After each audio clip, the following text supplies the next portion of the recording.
Face aux chrétiens, le rendez-vous politique de RCF. En partenariat avec La Croix, Radio Notre-Dame et KTO, présenté par Dominique Gerbeau. Bonjour et bienvenue à ce Face aux chrétiens, une émission hebdomadaire enregistrée aujourd'hui à Radio Notre-Dame, une émission réalisée en collaboration avec La Croix, Radio Notre-Dame donc, et le réseau des radios RCF. Notre invité est aujourd'hui Frédéric Lefebvre. Frédéric Lefebvre, bonjour. Bonjour. Vous êtes ancien secrétaire d'État dans le dernier gouvernement Fillon et aujourd'hui député Les Républicains des Français de l'étranger pour l'Amérique du Nord, les États-Unis et le Canada. Vous serez interrogé aujourd'hui par trois journalistes, Laurent de Boissieu de La Croix, bonjour. Romain Masneau de RCF bonjour. Et Alain Baron de Radio Notre-Dame. Bonjour. Alors nous allons parler bien évidemment de l'actualité, mais il y a une actualité qui nous intéresse tout particulièrement ici pour nous, pour ces ondes et pour La Croix. C'est le voyage du pape à Cuba et en Amérique du Nord, aux États-Unis. Qu'est-ce qu'il peut dire le pape pour essayer de convaincre les Américains? Vous qui maintenant vivez, je crois, un tiers de votre temps, grosso modo, aux États-Unis et au Canada, quel discours peut-il tenir? On connaît maintenant les discours du pape, ses thèmes préférés, pour convaincre les Américains. Je décolle d'ailleurs demain matin pour New York, mais d'abord, vous avez remarqué l'accueil extraordinaire que reçoit le pape aux États-Unis. Alors, on a l'habitude de commenter les sondages. La population américaine montre un vrai engouement à l'idée de sa venue. Ce qui va être très intéressant, c'est que le pape, comme vous le dites, pose un certain nombre de messages et que dans le monde politique aux États-Unis, il est parfois vécu comme un pape de gauche, un gauchiste, voire parfois, j'ai même entendu le mot marxiste, communiste. Donc, on voit à quel point, évidemment, il peut venir déranger un certain nombre d'idées reçues qu'il peut y avoir dans la politique américaine, notamment à un moment où ça a échappé à personne ici, les primaires des Républicains, je ne parle pas des primaires des Républicains en France, mais dont tout le monde parle ici, mais les primaires des Républicains aux États-Unis montrent un débat ô combien caricatural. Et donc, d'abord, il y a un premier message qui est un message de paix et d'amour qui, me semble-t-il, est indispensable aujourd'hui dans la situation dans laquelle est le monde, avec la question des réfugiés, et avec y compris l'engagement d'ailleurs du président américain contre toute attente, puisque c'est pas directement à ses frontières, d'accueillir lui-même aux États-Unis des réfugiés en grand nombre. Parfois on se demande comment ça va se faire, mais en tout cas il y a cet engagement public très fort. Et puis il y a la question sur laquelle d'ailleurs j'apprécie beaucoup que le pape se soit engagé avec tant de force sur cette question, puisque c'est notre avenir à tous qui est en jeu, qui est la question du climat, sur laquelle le Vatican s'est engagé de manière très forte. Cette parole est essentielle, alors que, comme vous le savez, la France organise la COP21 et qu'on est sur des sujets qui sont universels et sur lesquels il y a une inquiétude forte partout, y compris aux États-Unis. Vous savez, de la même façon qu'on dit ici, ou qu'on entend ici tout le monde dire le climat est déréglé, aux États-Unis ou au Canada, j'ai entendu ça depuis des mois. Et l'été qui vient de se dérouler a été un été un peu particulier dans beaucoup d'endroits. Donc il y a cette inquiétude profonde. Et le fait que ce message soit passé, alors que ce n'est pas un sujet, honnêtement, on le voit dans la primaire des Républicains, qui passionne beaucoup les hommes et les femmes politiques, ça me paraît un élément important du message qui peut passer aujourd'hui et demain. Alain Baron de Radio Notre-Dame. Alors précisément, Monsieur Lefebvre, vous êtes un élu de la nation, on parle beaucoup des réfugiés, le pape s'est exprimé. Est-ce que vous estimez que la France fait assez pour les réfugiés et les migrants? Alors, d'abord, la France fait partie des pays qui ont, et je m'en félicite, qui ont montré une volonté d'accueil. Bon. Après, ce que je regrette avec force, et pas simplement d'ailleurs, je ne parle pas simplement de la France, en l'occurrence, je parle de l'Europe tout entière, ouais. c'est qu'on a cette incapacité à agir sur les causes. On est toujours sur les conséquences. Et je dois dire que le spectacle de cette Europe complètement en panique à la sortie de l'été, alors que moi, depuis le 23 mai, j'appelle à la mobilisation contre l'État islamique, contre Daesh, contre les terroristes. Qu'aujourd'hui, la France est un des pays, alors là, elle vient de s'engager en Syrie, on le sait, avec des survols, et elle ne le faisait pas avant, mais quand on voit l'engagement de la France, par exemple, au Sahel, contre le terrorisme, avec 3500 hommes qui sont déployés là-bas, moi je demande où est l'Europe. C'est-à-dire que la France, aujourd'hui, elle est seule. Donc, voilà, mon premier sujet, qui pour moi est essentiel, c'est que l'Europe n'agit pas sur les causes. Et que quand, je vais vous donner une petite anecdote qui malheureusement ne me fait pas sourire du tout, c'est que quand ce 23 mai, j'ai fait cet appel, au début j'étais seul, maintenant nous sommes 55 députés de droite et de gauche à appeler à cette mobilisation, en hommes, en moyens militaires ou financièrement. Chacun contribue à la hauteur de ce qu'il est capable de faire. Mais le président Schulz du Parlement européen, qui n'avait pas communiqué et pas fait de tweet depuis 6 jours, après cet appel que nous avons lancé sur un sujet qui terrorise, au sens propre du terme, toute la population européenne, il a fait 2 tweets sur l'Eurovision. Donc je trouve ça très bien que l'Europe s'occupe de l'Eurovision, mais le gros problème aujourd'hui de l'Europe, c'est cette incapacité. Et j'ai d'ailleurs publié une tribune. Heureusement, dans la nuit, il y a eu finalement un vote que j'appelais de mes voeux, parce que cette Europe, elle montre, que ça soit sur la Grèce, que ça soit sur les migrants, une incapacité à décider. Une des raisons, c'est que on veut, y compris quand on a la possibilité de décider à la majorité, on veut absolument prendre des décisions par consensus. Alors, et on perd des semaines, des mois, quand ce ne sont pas des années, sur des sujets majeurs. Oui, concrètement, décider quoi? Concrètement. Alors, sur la question militaire, concrètement, moi, je veux que l'Allemagne, par exemple, qui a une armée, qui donne beaucoup de leçons, notamment sur la question des finances publiques, contribue, soit avec des moyens militaires, soit avec des hommes, soit financièrement, à l'engagement qui est aujourd'hui malheureusement isolé de la France, alors que quand on est au Sahel, je le disais, avec 3500 hommes, ce n'est pas la France que nous protégeons, c'est l'Europe tout entière contre le terrorisme. Je veux que les Anglais, qui eux aussi donnent beaucoup de leçons, donnent toute la priorité, et on peut les comprendre évidemment à leur économie, se mobilisent, et je veux que les autres pays européens, eux aussi, là encore, chacun est bien conscient que tous les pays européens n'ont pas une armée structurée comme l'armée française. Mais ils ont, dans ce cas-là, une obligation, un devoir moral de solidarité, de contribuer financièrement. On comprend bien la contribution, mais concrètement, pour faire quoi sur le terrain? Mais pour faire, d'abord, y compris l'armée française est au bout de ses limites, on le voit avec les hommes qui sont déployés, qui doivent être à peu près 7000 aujourd'hui dans le monde entier. Et quand on sait bien, par exemple, sur la question, il y a un grand débat sur la question, par exemple, en Syrie, de savoir s'il faut ou non une intervention au sol.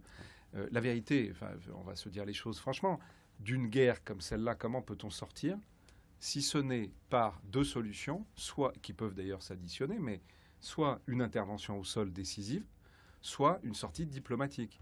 Et ça veut dire qu'aujourd'hui, d'ailleurs, finalement, et cette capacité qu'a la France à se diviser, notamment ces hommes et ces femmes politiques, sur des sujets qui en réalité, ne les divisent pas. C'est typiquement cette question de l'intervention au sol. Il y a un vrai débat tout de même. Oui, mais c'est un débat. C'est Bachar el-Assad. Est-ce qu'on peut... Mais c'est un faux débat. Est-ce qu'on peut en finir avec Daesh sans Bachar el-Assad? C'est une vraie question de fond. Bien sûr, mais regardez. Et qui divise les hommes politiques. Oui, sauf que regardez comme on a souvent un train de retard. Bachar el-Assad, comme vous le savez, a comme allié la Russie. C'est une vérité que chacun connaît. Russie et Iran. Russie et Iran. Mais pourquoi je prends la Russie?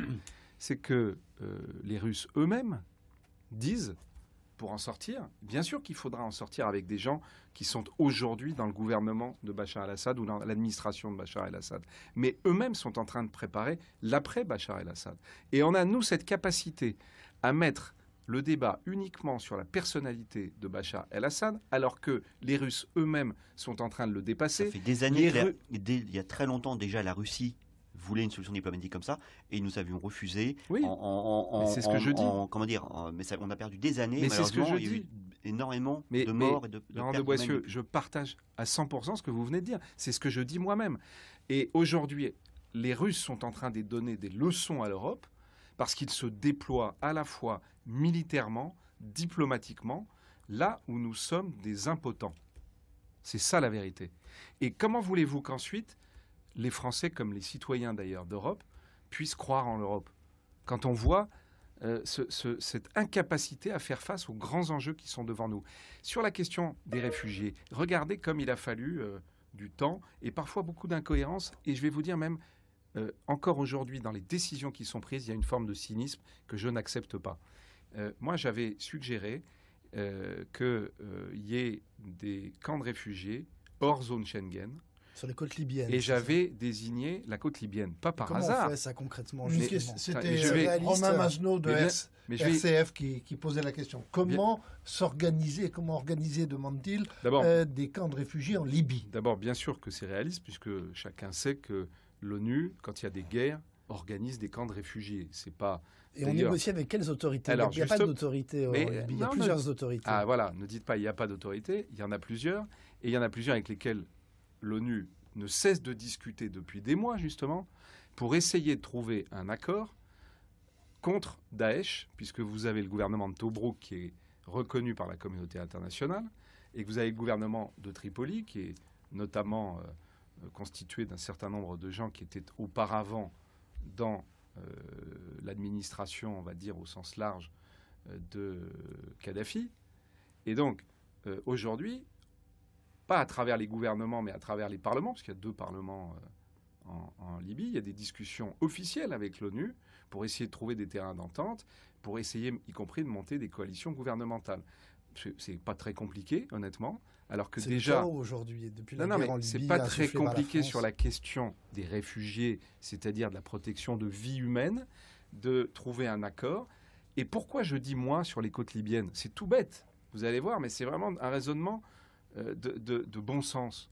C'est qu'aujourd'hui, y compris d'ailleurs, et je préfère que le gouvernement ait évolué en disant, plutôt que des camps de réfugiés dans chacun des pays d'Europe, où on vienne ensuite dire qui a droit à l'asile ou pas, et on renvoie après les gens chez eux, qu'au moins ça soit au pourtour de l'Europe, c'est déjà un peu plus intelligent. Sauf que ça balaye complètement la question humaine de tous ces gens qui sont aux mains des trafiquants et des passeurs, qui partent d'où?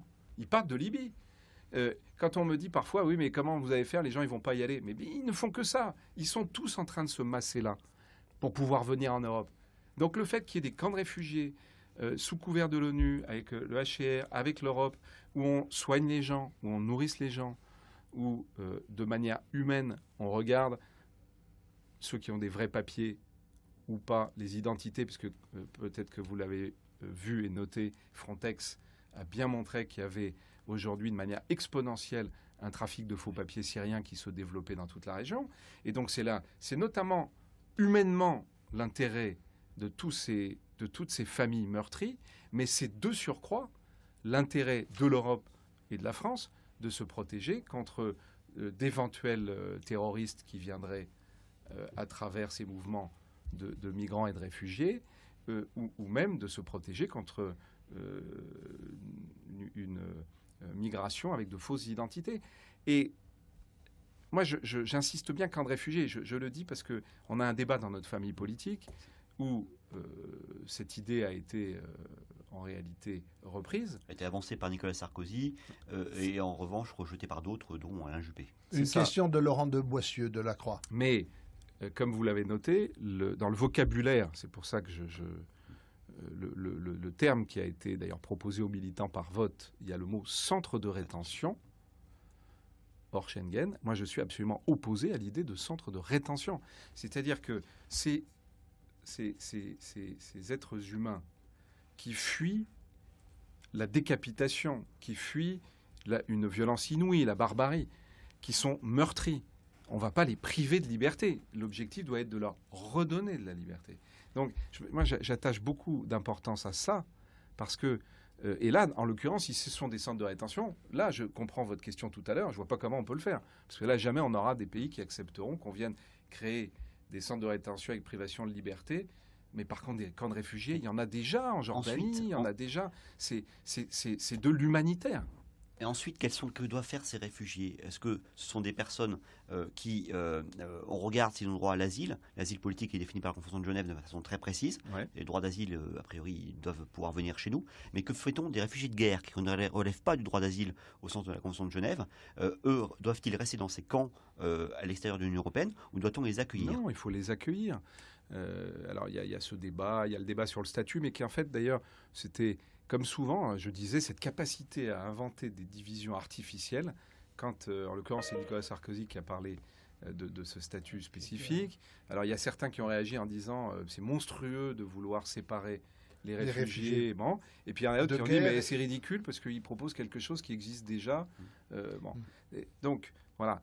Sortons de ces débats. C'est un vrai débat juridique. Réfugié, c'est une carte de résident de 10 ans. Oui. Protection subsidiaire, c'est réfugié de guerre selon Sarkozy. Oui. C'est une carte renouvelable, valable 1 an. Donc ce n'est pas le même statut du tout. Non, mais je ne dis pas qu'il n'y a pas un débat de fond sur le statut.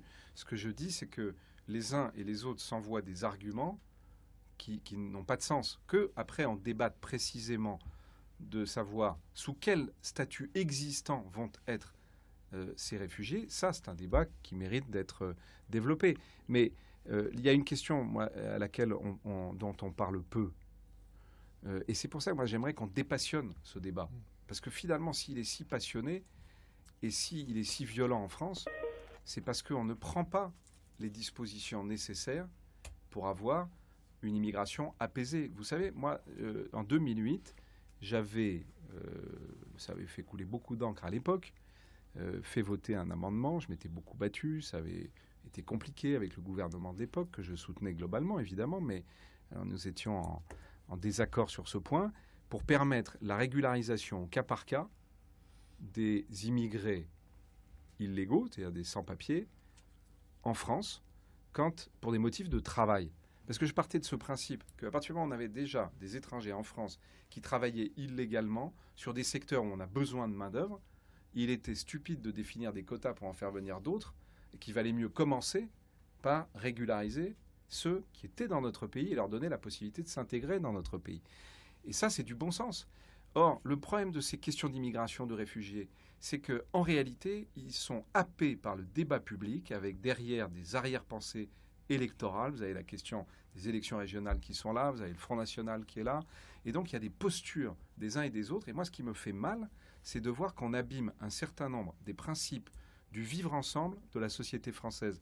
Que ça soit la question de la laïcité, on pourra peut-être y revenir, que ça soit la question du droit du sol, que ça soit la question de l'intégration à la française, sur ces sujets-là, on est en train, parce qu'on n'a pas le courage de prendre les bonnes mesures où il faut et qu'on n'anticipe pas, on est en train de fragiliser les éléments du vivre ensemble en France. Merci Frédéric Lefebvre pour cette première approche. Je dis bien cette première parce qu'on y reviendra, mais on met un point de suspension et on reviendra dans une deuxième partie. À tout à l'heure, on marque une courte pause.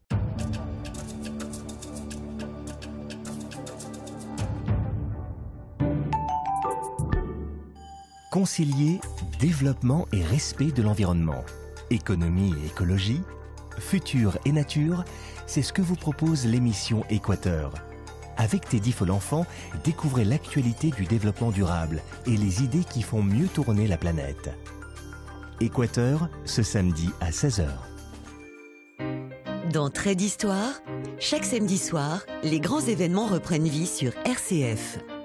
Éric Godaillé vous propose de revivre une année, un événement historique, ou de suivre la vie mouvementée d'une célébrité à l'aide d'illustrations sonores et de chansons d'époque.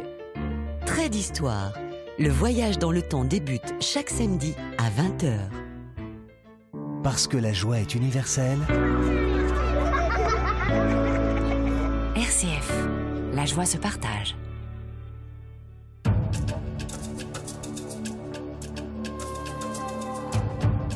Retrouvons à présent la deuxième partie de Face aux chrétiens, le rendez-vous politique de RCF, La Croix, Radio Notre-Dame et KTO, une émission présentée par Dominique Gerbeau.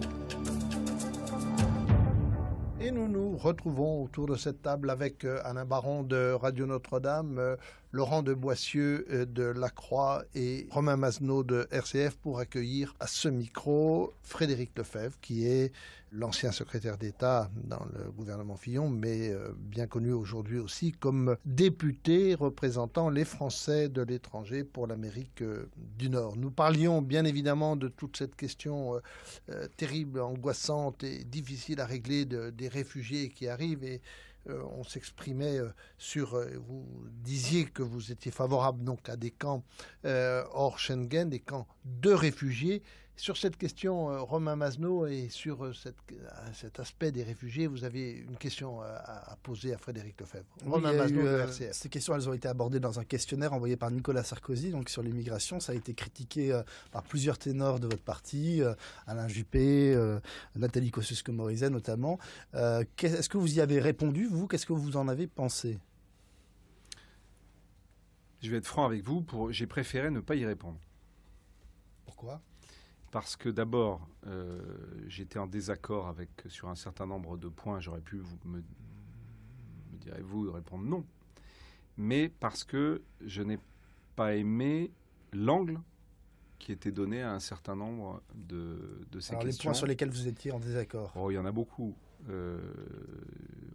La question, par exemple, de l'assimilation, qui est un débat qui est récurrent, évidemment, dans la société française, est un débat qui me gêne au plus haut point, parce que quand on dit assimilation, en fait, on dit à un étranger qui doit abandonner, à partir du moment où il décide de faire sa vie en France, tout lien avec sa culture d'origine. C'est à partir du moment où il désire devenir français. Oui, tout lien. Pas forcément seulement faire sa vie en France. Enfin, c'était Laurent de Boissieu. C'est un peu plus large que ça, en réalité, dans le débat. L'assimilation, c'est pas pour un étranger qui vit en France, c'est pour un étranger qui veut devenir français. Oui, mais quand on oppose assimilation et intégration dans le débat, c'est bien ce que je dis, pour ça que je dis que l'angle de la question me gêne, parce qu'on pourrait... Et même, je vais vous dire pourquoi je suis en désaccord malgré tout, hein, parce qu'il y a la question des binationaux, et je vais y venir. Mais on pourrait dire, au moins ça serait censé intégration plus assimilation quand il s'agit de la nationalité, mais on essaye d'opposer assimilation et intégration. Donc en fait, on donne le sentiment que l'assimilation pourrait prendre la place de l'intégration, et que les étrangers qui viennent, qui décident de venir vivre quelques années, voire faire leur vie entière, sans prendre la nationalité française, eux-mêmes seraient soumis à l'assimilation. C'est ça qui est derrière ce questionnaire. Or, vous venez très bien de le dire, ça n'a pas de sens. Mais là où je vais plus loin, c'est que moi, je suis absolument contre l'idée que, y compris des binationaux, doivent abandonner tout lien avec leur culture d'origine. Parce que moi, je voudrais qu'on se pose la question de tous ces Français qui sont sans doute aujourd'hui plus de 3 millions dans le monde entier. Est-ce que par réciprocité, on va leur demander d'abandonner et alors, plus de 3 millions de Français, pas plus de 3 millions de binationaux, mais parmi eux, beaucoup de binationaux, est-ce qu'on va leur demander d'abandonner tout lien avec la France? Alors que moi, j'ai au contraire une vision mondiale de mon pays. Je considère que la nation française, elle existe dans les frontières de l'Hexagone, mais elle existe à New York, à Singapour, au Maroc, et que les Français qui vivent là-bas, ils sont la France. Voilà. Et j'en ai assez d'ailleurs que le débat public français se rétrécisse à uniquement les frontières de l'Hexagone. L'Europe fait peur. Et alors quand on parle du monde, alors là, tout le monde est terrorisé. Mais au contraire, la France aujourd'hui, elle a une carte à jouer dans le monde. Une question d'Alain Baron de Radio Notre-Dame. Alors un autre aspect de l'arrivée de ces nombreux immigrés, réfugiés, migrants, c'est l'aspect religieux. Certains élus ont dit qu'ils ne souhaitaient accueillir que des chrétiens, pour les Syriens notamment. Ça rejoint un peu le débat sur la laïcité. Comment on voit bien que ce débat sur la laïcité est en train de se durcir? Comment vous expliquez ça? Alors, je trouve votre question très importante. J'ai vu d'ailleurs avec attention les déclarations d'un certain nombre d'élus qui sont très engagés et qui le revendiquent. Je pense à Christine Boutin, par exemple, qui a très justement dit qu'on ne faisait pas la différence entre des réfugiés s'ils étaient chrétiens ou musulmans. Et en tout cas, moi, c'est ce que je pense profondément. Ensuite, derrière tout ça, c'est ce que je disais tout à l'heure, vient se greffer en réalité le débat sur la question de l'immigration, qui n'est pas réglé parce que il est passionné au lieu d'être dépassionné, et qu'au lieu d'agir par anticipation, d'agir avec efficacité, qu'il y ait des mesures concrètes, on est dans des déclarations et qui viennent toucher à nos principes. Et quand vous parliez de laïcité, je trouve que c'est un très bon exemple. On est en train de faire dériver en France la laïcité vers une forme d'exclusion. C'est aujourd'hui, il devient presque péché de croire. C'est-à-dire que être croyant devient aux yeux d'une grande partie de la société un acte qui est un acte dont on doit se cacher parce que c'est un acte qui est finalement porteur de déséquilibre pour la société. Vous voyez la différence avec les États-Unis, par exemple? Bien sûr. Attendez, En tout quoi le monde... concrètement? Parce que là, je Laurent l'entends bien, Bossuet, mais concrètement, quoi demande-t-il. Ben, concrètement, quand, par exemple, on voit venir dans le débat sur les dernières élections départementales la question des menus dans les cantines, quand on voit, alors que c'est des choses qui existent dans notre pays depuis très longtemps et qui sont simplement du respect des uns et des autres, quand on voit arriver sur la question du port de signes religieux, je me souviens même déjà, je vais vous dire quelque chose, j'ai écrit quelques lignes cet été sur ces questions qui sont, me semble-t-il, des questions absolument essentielles pour l'équilibre de notre pays et du monde d'ailleurs. Quand on regarde toute l'histoire du monde, on voit bien que la plupart des sociétés se sont créées autour des croyances. Vous nous confiez que vous alliez sortir un livre qui Oui. Croire. Et Croire. pourquoi est-ce aussi important pour vous de croire? Mais parce que je pense que aujourd'hui, il devient à la mode de montrer du doigt ceux qui croient. Or, croire, c'est douter. Croire, c'est pas être crédule. Et je pense qu'il y a autant aujourd'hui d'excès du côté de ceux qui croient tout et qui sont crédules que du côté de ceux qui sont dans la défiance systématique. Moi, ça ne me choque pas que quelqu'un soit athée à partir du moment où il y a réfléchi, où c'est raisonné. Ce qui me choque, c'est qu'aujourd'hui, pour revenir sur ce que vous disiez d'ailleurs les uns et les autres sur la question de la laïcité, on a une laïcité qui fait que moi je vois arriver par exemple une grande partie aujourd'hui de Français membres de la communauté juive aux États-Unis, que ce soit à New York ou à Miami ou même à Montréal d'ailleurs au Canada, avec simplement comme raison de ne pas pouvoir vivre leur judaïsme en paix en France. Des Français. Et qui sont, vous le savez très bien les uns et les autres, il faut se dire la vérité, ils ne peuvent pas sortir avec la kippa dans la rue dans un certain nombre de quartiers en France. Ils sont obligés de mettre une casquette, sinon ils se font taper dessus. C'est cette réalité-là. Et ça, personne n'ose le dire. Parce que on prend... En fait, comme on n'ose pas s'attaquer à la gangrène, c'est-à-dire au radicalisme, à la violence, j'ai demandé dans une interview que j'ai donnée il y a quelques mois maintenant au Figaro qu'en urgence, on ferme tous les lieux de prêche qui sont tombés aux mains des salafistes et des radicalistes. Ça, tout le monde peut sembler d'accord. Comment on fait? Tout le monde peut sembler d'accord, mais depuis 2 mois et demi, comment on fait? on dit oui, bah oui. On connaît ces lieux-là, ils ont bien été sûr, repérés. ils sont identifiés alors par nos pourquoi on ne fait services. rien? Je vais vous dire pourquoi. Parce qu'il y a une culture dans notre pays que je connais bien, parce que, comme vous le savez, j'ai passé quelques années à conseiller un ministre de l'Intérieur, Nicolas Sarkozy. Donc je connais bien le fonctionnement du ministère de l'Intérieur. Aujourd'hui, dans notre système, que ce soit les magistrats antiterroristes, que ce soit les policiers, ils utilisent tous ces lieux comme des lieux d'information. Mais moi, je pense qu'aujourd'hui, on doit protéger les jeunes musulmans du danger dans lequel ils sont. On ne peut pas continuer, au prétexte de pouvoir récupérer des informations qui vont nous permettre d'agir, ça je l'entends bien, mais on ne peut pas continuer de laisser des jeunes, notamment, aux mains de ces prêcheurs de violence. Et donc ça, c'est une première chose que j'ai demandé dans cette interview. Mais j'ai demandé une deuxième chose.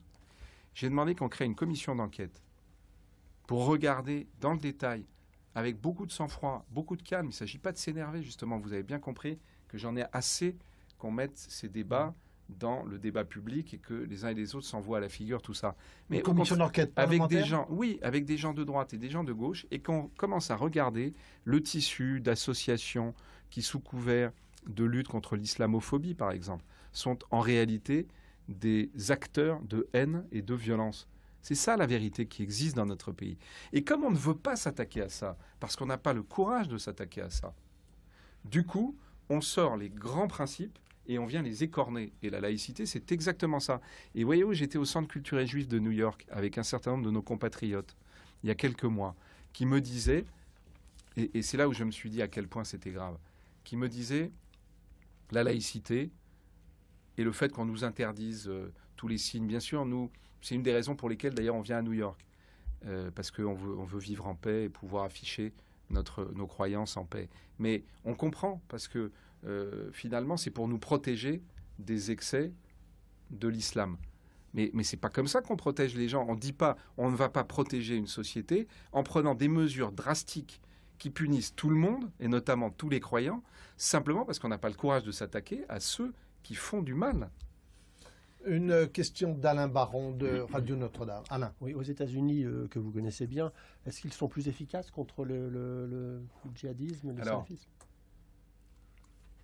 Il y a des grands débats, évidemment. Et je ne suis pas en train de dire que le modèle d'intégration française et de laïcité, il faut le jeter à la poubelle. Au contraire, moi je dis qu'il faut essayer de revenir à cet équilibre qui a finalement été trouvé en 1905 et qu'on est aujourd'hui en train de rompre. C'est ça que je dis. Mmh. Et alors aux États-Unis, comme vous le savez, au Canada c'est la même chose. Il y a au contraire un grand communautarisme, c'est-à-dire que on laisse non seulement les gens exprimer leurs croyances comme ils l'entendent, comme ils le souhaitent, mais y compris au nom de la liberté, puisque là-bas on peut tout dire, y compris des mots qu'on n'accepterait pas d'entendre en France et que moi je n'accepte pas d'entendre dans la bouche de quelqu'un contre les juifs, aux États-Unis. Au nom de cette liberté, on accepte tout. Moi je ne dis pas qu'il faut aller dans ces excès-là, bien sûr, d'autant qu'on voit bien que, y compris en matière de lutte contre le terrorisme ou le djihadisme, ils sont souvent moins armés que nos propres services d'information. Donc, entendez-moi bien, je ne suis pas en train de dire qu'il faut coller ce modèle-là, pas du tout. Moi, je dis simplement, il faut revenir à des points d'équilibre. Et il faut que les hommes et les femmes politiques, qu'ils soient de gauche, qu'ils soient de droite, aient le courage et prennent leurs responsabilités. Et il faut arrêter de se cacher derrière soit des questions juridiques, soit... Quand, par exemple, sur les camps de réfugiés, vous me demandiez est-ce que c'est possible ? Qu'est-ce qui m'a donné cette idée de faire des camps avec des systèmes de douane extraterritoriaux de l'Europe ? C'est simplement le système que je vois, moi, au Canada, où quand vous êtes voyageur au Canada, que vous devez aller aux États-Unis, il se trouve que tout le système de contrôle douanier des États-Unis est mis au Canada dans les aéroports. Il est extraterritorialisé. Et donc, c'est avant de prendre l'avion qu'on vous contrôle, qu'on vérifie votre identité, qu'on voit les raisons pour lesquelles vous voulez venir aux États-Unis. Et donc, je trouve que c'est intelligent pour tout le monde. Voilà. Une question de Romain Mazneau de RCF. Je voulais en revenir à l'actualité économique et sociale. Est-ce que c'est le moment de lancer un débat sur le statut des fonctionnaires comme l'a fait Emmanuel Macron ? Est-ce que vous y voyez un faux pas de sa part ou au contraire une espèce de répartition des rôles entre lui et puis François Hollande qui le recadre juste après ? Moi, je ne vois ni l'un ni l'autre. C'est-à-dire ni un faux pas, parce que je fais partie de ceux qui pensent que quand on a quelque chose à dire sur un sujet qui est un sujet, pour le coup, la question du statut dans notre société, c'est-à-dire de la France protégée par rapport à une France que je qualifie de délaissée, qui est la France des banlieues ou des zones rurales dont on ne s'occupe pas, ou de la France découragée, c'est-à-dire ces Français moyens qui sont pressurés de taxes, de réglementations, qui n'en peuvent plus. C'est un débat que je trouve un débat noble, et je ne reprocherai pas à Emmanuel Macron d'avoir dit cela. Et je ne suis pas certain que ce soit, comme vous le disiez, une répartition des rôles. Je pense que simplement, Emmanuel Macron est un homme qui montre une volonté de réfléchir, ce qui n'est pas si courant dans le monde politique. C'est un homme de droite qui s'ignore, comme disent certains ? Non, mais vous savez, on dit ça de moi en disant que je suis un homme de gauche qui s'ignore. Et d'ailleurs, parfois, on nous compare parce que peut-être on a la même liberté de parole. Et moi, je vais vous dire une chose. Je pense que c'est de ce dont on crève et qui fait que la vieille politique aujourd'hui, les Français veulent la balayer. C'est justement qu'il n'y a plus d'authenticité. Il n'y a pas de liberté. La politique dans notre pays, que ça soit la 3e, la 4e République, il y avait beaucoup de défauts. Mais si vous vous amusez à reprendre les débats, vous allez voir la vérité qu'il y avait dans les débats. Il n'y a plus de vérité. Aujourd'hui, le débat public en France, et droite et gauche, attention, c'est divertir. Divertir au sens étymologique du terme, c'est-à-dire détourner de l'essentiel.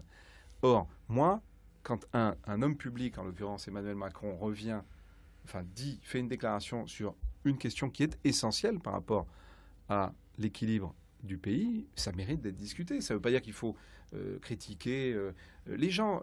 J'ai fait ce discours d'ailleurs au Touquet devant ma famille politique, où j'ai dit les choses franchement en disant voilà, je vais vous dire pourquoi moi je vote certains textes de gauche quand je pense qu'ils sont bons pour la France. Et à la surprise de vos confrères, mais à la surprise parfois d'hommes et de femmes politiques de ma propre famille, j'ai été très applaudi. Parce que les Français, y compris les militants, ils en ont marre. Eh bien, merci. Et nous marquons une deuxième pause dans ce Face aux chrétiens. Après vos réflexions, des gens qui en ont marre de vous entendre crever un peu enfoncer certaines barrières. Et nous nous retrouvons pour une troisième partie dans un court instant.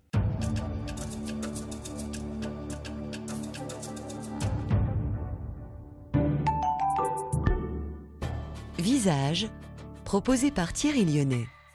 À l'occasion de la Coupe du Monde de rugby 2015, je vous propose de rencontrer un passionné de ce sport, l'ancien grand joueur et entraîneur Daniel Herrero. Je vous promets qu'après cette émission, vous ne verrez plus le rugby de la même manière. Rendez-vous dans Visage ce dimanche à 19h. Marseille, préfecture des Bouches-du-Rhône. Plus ancienne ville de France, elle est tournée vers la Méditerranée. De Notre-Dame-de-la-Garde au Mucem, de la Canebière au Calanque, elle n'a pas fini de vous étonner. À Marseille, vous écoutez RCF sur le 89.6.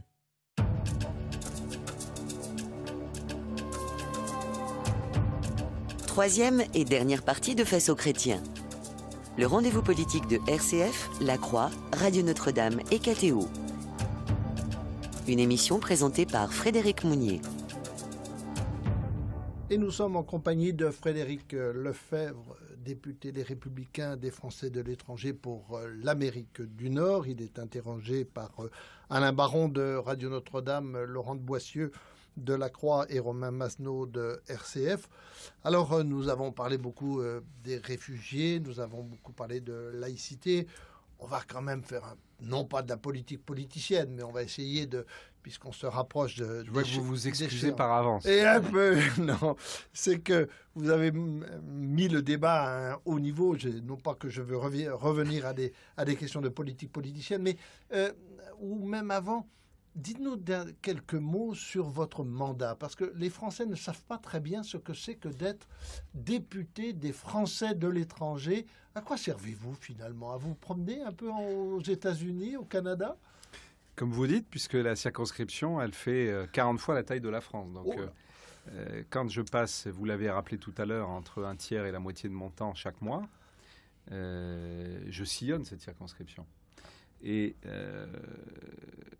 moi... Pour en faire quoi? C'est ça qu'on a envie de savoir. Ma mission, d'abord, c'est absolument passionnant, parce que, évidemment, les gens ne savent pas, puisque c'est nouveau. Ouais. Ce sont des circonscriptions qui ont été créées en 2008 dans la réforme constitutionnelle et qui, du coup, sont nouvelles avec les élections de 2012 et qui ont comme objectif, en tout cas, c'est la raison pour laquelle moi, qui étais député dans les Hauts-de-Seine, j'ai décidé de me porter candidat, de resserrer les liens entre la France de l'Hexagone et la France du monde, c'est-à-dire la diaspora française. Et je pense que c'est absolument majeur pour la France, que ça soit sur le plan économique, pour nos exportations, que ça soit et pour le développement, évidemment, des savoir-faire français dans le monde entier, que ça soit pour notre culture, que ce soit pour la francophonie. Ce qui me frappe, par exemple, c'est qu'aux États-Unis, ils sont parfaitement conscients du poids de la France en Afrique et du français, alors qu'en France, la francophonie est vraiment c'est la dernière roue du carrosse, tout le monde s'en fiche, alors que c'est un enjeu majeur. La francophonie. Mais bien sûr, c'est un français. enjeu absolument majeur pour l'avenir de la France dans les 30 ou 40 ans qui viennent. C'est pour ça que je dis qu'il n'y a pas d'anticipation dans ce pays.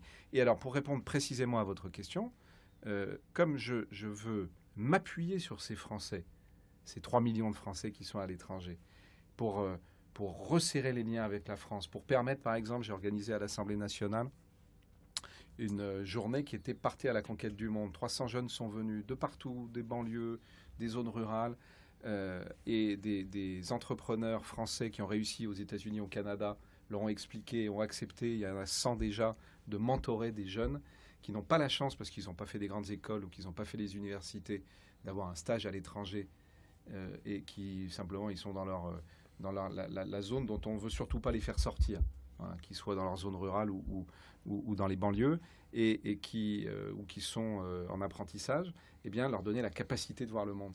Et voilà, c'est ce que je veux, créer ces liens, créer ressouder cette France, réunir cette France du monde. Mais est-ce qu'il y a une revendication des Français de l'étranger que vous avez relayée, par exemple, au Parlement français? Oui, bien sûr, parce que quand je dis que c'est quoi cette revendication? Quand je dis que je veux m'appuyer sur eux, si je m'appuie sur la table qui est là, oui, j'ai besoin qu'elle soit solide. Sans frapper, s'il vous plaît. Sans frapper. Sans la casser. J'ai besoin qu'elle soit solide, la table. Et donc, je veux solidifier cette diaspora française. Et pour la solidifier, par exemple, un des combats que je mène, c'est cette absurdité qui fait qu'on a décidé de taxer ces Français sur la CSG, alors qu'ils sont sous protection sociale du pays qui les accueille. On leur fait payer des taxes sur la protection sociale française. La France a été condamnée par le Conseil d'État. La France a été condamnée par la Cour de justice de la Communauté européenne.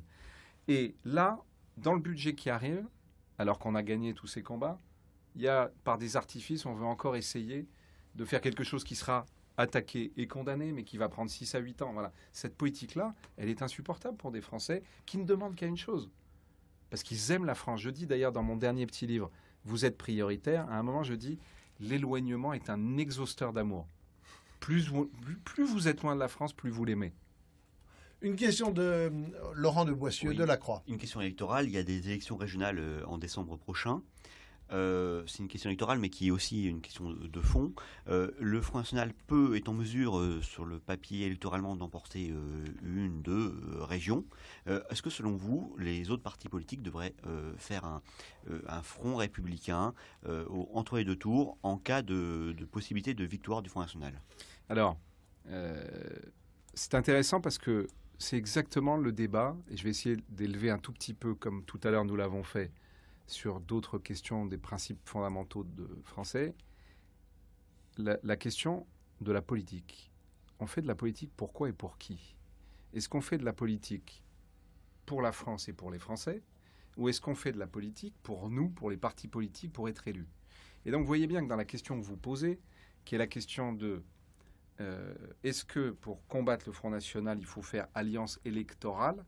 Ça, c'est exactement quand je disais on traite les conséquences et pas les causes, c'est exactement ce que je reproche au débat public en France. Les causes, c'est du long terme. Là, il y a une conséquence de court terme en décembre, dans un mois et demi. Mais moi, ce qui m'intéresse, c'est les causes. Et les causes, c'est pas simplement de long terme, c'est du quotidien. Quand, par exemple, je décide de voter la loi Macron, certains me disent, tu nourris le Front National, c'est l'UMPS, c'est... Bon. Mais c'est exactement l'inverse. Parce que aujourd'hui, ce que reprochent les Français et pourquoi ils se détournent de la politique, c'est pas qu'un jour je me sois d'accord, moi, avec un élu socialiste pour voter quelque chose de concret pour eux. Ça, au contraire, ils applaudissent des deux mains. Ce qu'ils reprochent, c'est cette capacité qu'ont les grands partis politiques à ne pas s'occuper d'eux, les Français, mais à s'occuper d'eux, les partis politiques. La politique française, aujourd'hui, elle est dans un bocal. Et donc, pour combattre des idées extrémistes, simplistes, pour éviter que tel ou tel ne profite de l'exaspération qui monte dans notre pays, ne profite du fait que les électeurs des grandes formations politiques n'aillent plus voter. Regardez aux élections départementales, 50% d'abstention, et les gens ne le disaient pas. Et moi, je l'ai dit, et personne ne le disait, parce que tout le monde disait « Ah oui, c'est moi qui ai gagné ». 1,3 million de Français qui ont voté blanc, c'est-à-dire qui sont déplacés pour nous mettre un coup de pied aux fesses. C'est ça qu'on doit entendre. Et Regardez par exemple, vous me parliez des États-Unis, comme est en train de monter au moment du débat et des primaires républicaines, le discours d'un Trump, qui est en fait un discours d'exaspération d'une partie de la société américaine, qui a l'impression qu'elle est aujourd'hui abandonnée, délaissée, par rapport à une société, au contraire, qui est surreprésentée. Ce sont les mêmes phénomènes que nous vivons en France. Je prédis d'ailleurs sur les primaires, on verra si j'ai raison, qu'il y a une forme de 21 avril aux États-Unis. Parce que ce qu'on disait être un phénomène de foire est en réalité l'émergence d'une exaspération. C'est la même chose que vous voyez en Grèce avec Tsipras. C'est la même... que ça soit... la question n'est pas de savoir si c'est la gauche, si c'est la droite. C'est le ras-le-bol du système politique qui ne s'occupe pas. Aujourd'hui, le ras-le-bol, c'est le Front National qui engrange des voix. Frédéric Lefebvre, derrière la question de Laurent de Boissieu, il y a quand même une question concrète, puisque même soi-disant des ministres socialistes se la posent. Faut-il ou non, il va y avoir quand même une question, ne serait-ce qu'entre les deux tours, avec le Front National. C'est celui qui n'a aucun problème à voter un texte de gauche, donc à mêler sa voix à des élus de gauche. Moi, j'ai aucun problème, je l'ai fait plusieurs fois, je le revendique, j'ai même appelé mes amis à le faire. Qui vous dit que ça, pour un électeur, pour un Français, ça a du sens, parce que c'est pas avec l'objectif de sauver notre peau à nous, c'est l'objectif de travailler pour la France. Je pense qu'il n'y aurait rien de pire que des sortes d'accords de dernière minute de gens qui se sont fracassés pendant une campagne électorale et qui ensuite disent on va sauver les meubles, empêcher le Front National, en fait, empêchez vous les Français de faire ce que vous voulez faire et faire une forme d'alliance bidouillée au dernier moment. Ça, c'est terrible. Au contraire, moi je suis pour qu'on travaille le bloc central, qu'on mette les extrêmes là où elles doivent être, c'est-à-dire en périphérie de la vie politique. François Bayrou, c'est davantage que Nicolas Sarkozy. On dirait... Mais vous savez, moi j'ai commencé ma vie politique avec Jacques Chaban-Delmas. J'étais la petite main du cabinet de Jacques Chaban-Delmas. Et il m'a appris quelque chose que j'ai mesuré tout au long de ma vie politique. On ne fait de grandes choses qu'à partir du moment où on sait additionner des différences. Quand j'ai été conseiller de Nicolas Sarkozy, pourquoi je connais bien Manuel Valls ? Pourquoi je connais bien, par exemple, Didier Migaud, le président de la Cour des comptes ? Pourquoi je connais bien beaucoup d'élus ? Parce que quand j'étais conseiller de Nicolas Sarkozy, je pilotais les textes au Parlement pour lui. Eh bien, quand il y avait un amendement déposé par ces hommes et ces femmes de gauche qui était, de mon point de vue, cohérent par rapport au texte que nous défendions, non seulement je ne faisais pas le petit jeu politique que vous connaissez bien les uns et les autres, qui est de lui piquer son amendement, de le faire déposer par quelqu'un de ma famille politique, pour que ça soit assumé par la majorité et pas par l'opposition, mais au contraire, je travaillais avec lui et avec les fonctionnaires qui travaillaient avec le cabinet pour qu'on puisse modifier son amendement qui soit accepté. Quand j'ai été député des Hauts-de-Seine, vos confrères écrivaient que j'avais le record des amendements votés à l'unanimité parce que je parlais de sujets sur lesquels des hommes et des femmes de gauche n'avaient aucun problème à voter avec moi. Quand j'étais ministre sur le texte consommation, un des seuls textes qui n'aura pas été balayé par le gouvernement actuel, parce qu'à chaque fois qu'une majorité succède à une autre, elle raye tout de la carte. Le texte, pourquoi il a duré ce texte conso et pourquoi Benoît Hamon l'a repris? Et au final, j'avais d'ailleurs dit que c'était un texte qui avait deux papas. Eh bien, parce que ce texte, il a été construit dans le dialogue avec la droite et avec la gauche. Eh bien, c'est ça qu'il faut pour le pays.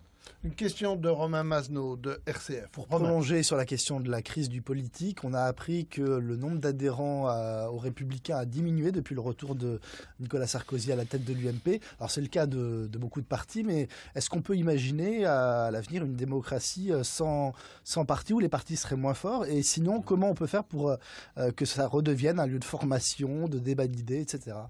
Alors c'est très intéressant et d'ailleurs je notais que sur le plan de l'économie, y compris les assises du christianisme à Strasbourg vont travailler sur l'économie du partage, qui est un sujet sur lequel je travaille. Le 8 octobre, je fais les premières assises parlementaires sur l'économie du partage. Pourquoi je vous dis ça? Parce qu'en fait, c'est la même chose qui se passe sur la politique. Vous avez aujourd'hui des citoyens qui sont en train de construire des modèles économiques qui échappent au vieux système. Il faut s'en réjouir ou il faut le regretter? Oui, il faut s'en réjouir. Il faut qu'on s'adapte, évidemment. Il faut des modèles qui permettent toujours une solidarité et qu'on ne rentre pas dans des additions d'égoïsme. Mais il faut réfléchir à cette nouvelle société. Eh bien, c'est là, vous voyez, sans le vouloir, je reprends le terme de Jacques Chaban-Delmas, la nouvelle société. Mais il est tellement d'actualité. Je relisais son discours et j'ai invité d'ailleurs des jeunes stagiaires qui ont travaillé avec moi à en faire de même. Et j'invite tous les Français qui nous écoutent à faire la même chose. Eh bien, c'est la même chose qu'il faut qu'on fasse dans le monde politique.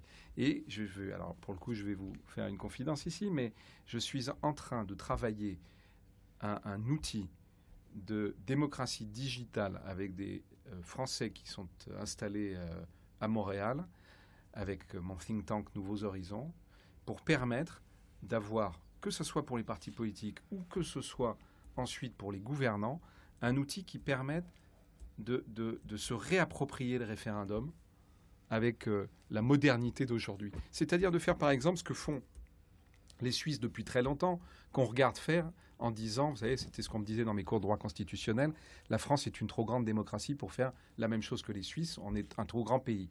Bien aujourd'hui, grâce à Internet, grâce aux nouveaux moyens technologiques, on peut parfaitement le faire. Simplement, on ne veut pas le faire. De nouveaux référendums sous forme digitale, c'est-à-dire par Internet. Et donc, il faut une forme de politique du partage, comme il y a l'économie du partage qui est en train de se construire. Sur quel sujet, par exemple? Mais sur tous les sujets. Et moi, par exemple, j'ai dit, alors il y a un petit exercice auquel vos confrères de Paris Match m'ont invité. Vous savez, ils ont une rubrique « Moi, président ». Oui. J'ai dit, dans les choses prioritaires que je ferai, j'ai parlé de cette économie digitale et j'ai dit que les deux sujets sur lesquels j'interrogerai les Français, c'est l'immigration et c'est l'éducation.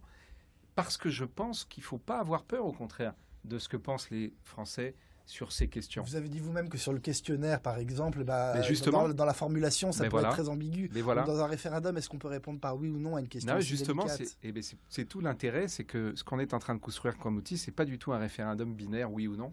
C'est un système où il y a beaucoup de bénévoles que nous sommes en train de former en ce moment, parce que ça va leur prendre 1 heure par jour. Et c'est un système où, en réalité, un certain nombre de thématiques vont être mises en débat, des réponses et des suggestions vont être faites par des citoyens. Ces réponses et ces suggestions vont être elles-mêmes remises dans le débat, et tout ce processus va permettre au final de connaître la réalité de ce que pense un certain nombre de citoyens sur un sujet donné. Je vais le faire de manière expérimentale sur la France à l'étranger, mais l'objectif, c'est évidemment de le faire ensuite sur tous les sujets qui concernent la société française. Et c'est un outil que nous sommes en train de construire, dont je souhaite, c'est mon plus grand souhait, qu'il soit partagé ensuite, pour revenir à votre question, par tous les partis politiques, et y compris par tous les gouvernements. Qu'on change de monde. Eh bien, c'est sur cette conclusion de Frédéric Lefebvre, qui a été notre invité de ce Face aux chrétiens, que nous allons conclure. Grand merci, Frédéric Lefebvre. Grand merci aussi aux 3 représentants de la Croix, de RCF et de Radio Notre-Dame. Est-ce que je peux dire juste un mot? J'ai lancé une pétition SOS pour nos églises. Eh bien, avec de nombreuses actions, nous montons avec, j'avais par exemple des prêtres dominicains dans mon bureau hier, avec beaucoup d'acteurs. Et donc j'invite tous vos auditeurs et vos téléspectateurs et vos lecteurs à signer cette pétition et à s'engager dans Eh bien, ce sera cette mission. Là-dessus, parce qu'on ne veut pas déborder, que nous allons vous remercier.